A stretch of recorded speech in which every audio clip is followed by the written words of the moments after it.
শীতের ছোট ছোট আলুর কষা না বানালে চলে নাকি? শীতকালটাই অসম্পূর্ণ। জানি বাড়িতে আপনারা অনেকেই ছোট আলু কিনে আলুর দম বানান, বাট আমার রেসিপির মতো একবার বানিয়ে দেখুন, দারুণ লাগবে, বারবার খেতে ইচ্ছা হবে। রুটি, পরোটা, লুচির সাথে ভীষণই ভালো লাগবে এই রেসিপিটি। নমস্কার বন্ধুরা, মাই সিম্পল লাইফস্টাইল ব্লগে স্বাগত জানাই। দেখে নিন আজকে ছোট আলুর কষা ঝাল ঝাল। প্রথমে আমি একটা প্রেসার কুকার বসিয়ে দিয়েছি। 1 কিলো ছোট ছোট আলু বাজার থেকে এনে ধুয়ে নিয়েছি, আর 1 চামচ নুন দিয়ে পরিমাণ মতো জল দিয়ে এটাকে সিদ্ধ করতে বসিয়ে দেবো প্রেসারে। প্রায় 3 থেকে 4টে হুইসেল দেবো, দিয়ে এটা সিদ্ধ করে নেব।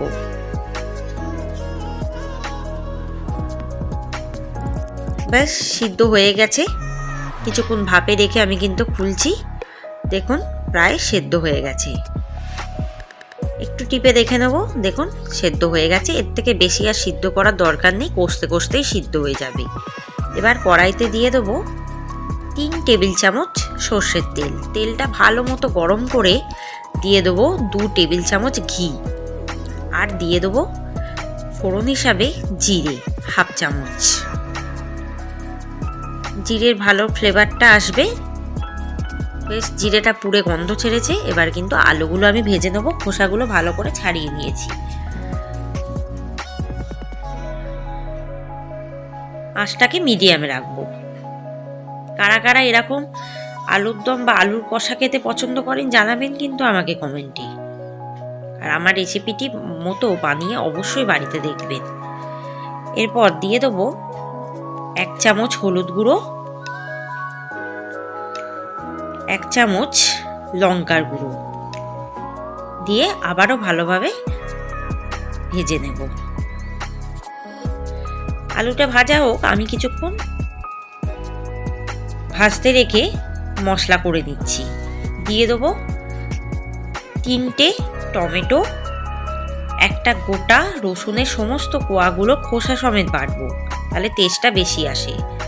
10-12টা কাঁচা লঙ্কা, 2টো পেঁয়াজ, আর 2 টেবিল চামচ চারমগজ। পেঁয়াজ বা টমেটোর রসেই বাটা হয়ে যাবে, আলাদা করে বাটার সময় জল দেওয়ার কোনো প্রয়োজন নেই। বেশ ঘন ঘনভাবে বাটা হয়ে গেছে। আর এই যে আলুও ভাজা হয়ে গেছে। এরপর ওই বাটা মশলাটা দিয়ে দেবো, যার মধ্যে আছে রসুন, টমেটো, পেঁয়াজ, কাঁচা লঙ্কা, চারমগজ। এবার মশলাটা দিয়ে খুব ভালো মতো কষিয়ে নেবো। কষানোর সময় কিন্তু আঁচটাকে অবশ্যই কমিয়ে দেবো, তাহলে কষানোটা ভালো হবে আর কাঁচা গন্ধটাও চলে যাবে রসুন পেঁয়াজের। খুব ভালো করে কষিয়ে নিতে হবে। এরপর দিয়ে দেবো পরিমাণ মতো নুন, আর 1/2 চামচ চিনি। চিনিটা আমি একটু স্বাদের জন্য দিলাম, আপনারা চাইলে অ্যাভয়েড করতেই পারেন। দেখুন কষানো হয়ে গেছে। মশলাগুলো কিন্তু কড়ার গায়ে লেগে লেগে যাচ্ছে, তার মানে কিন্তু কষানো রেডি।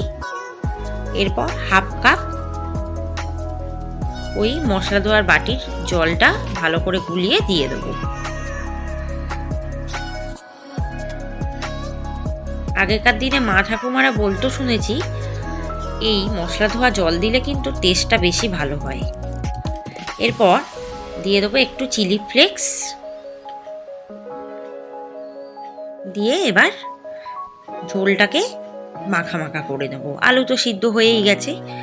এরপর দিয়ে দেবো 2 টেবিল চামচ ঘি, আর 1/2 চামচ রোস্টেড গরম মশলা, যা আমার বাড়িতেই বানানো শুকনো খোলায় দারচিনি, লবঙ্গ, এলাচ ভেজে গুঁড়ো করে নেওয়া, যা অনেকদিন স্টোর করে রাখা যায়, বেশ খাঁটি।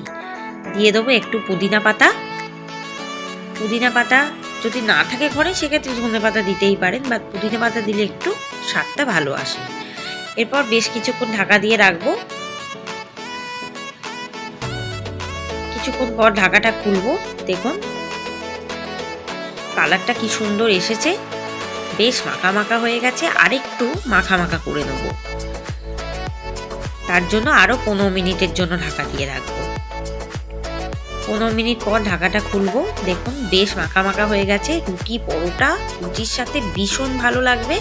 আমার কথা বিশ্বাস করতে হবে না, নিজেরাই আমার রেসিপি মতো বানিয়ে দেখুন, তাহলেই বুঝতে পারবেন। নুন চিনিটা অবশ্যই নিজেদের স্বাদ অনুসারে চেক করে নেবেন। আমার সমস্ত রেসিপি দেখতে থাকবেন। এই রেসিপিটি বাড়িতে বানিয়ে অবশ্যই কমেন্টে জানাবেন। আর আমার চ্যানেলটিকে সাবস্ক্রাইব করবেন, বেল আইকনে ক্লিক করে রাখবেন, যাতে ভিডিও ছাড়ার সাথে সাথে সবার আগে আপনাদের কাছে পৌঁছে যায়। যারা এখনও আমার বন্ধু হননি, প্লিজ আমার চ্যানেলে সাবস্ক্রাইব করে বন্ধু হন। আর অনেক রেসিপি আপনাদের জন্য ওয়েট করছে, তাহলেই শিখে যাবেন আমার চ্যানেলে চোখ রাখলে। ব্যাস রেডি। ধন্যবাদ।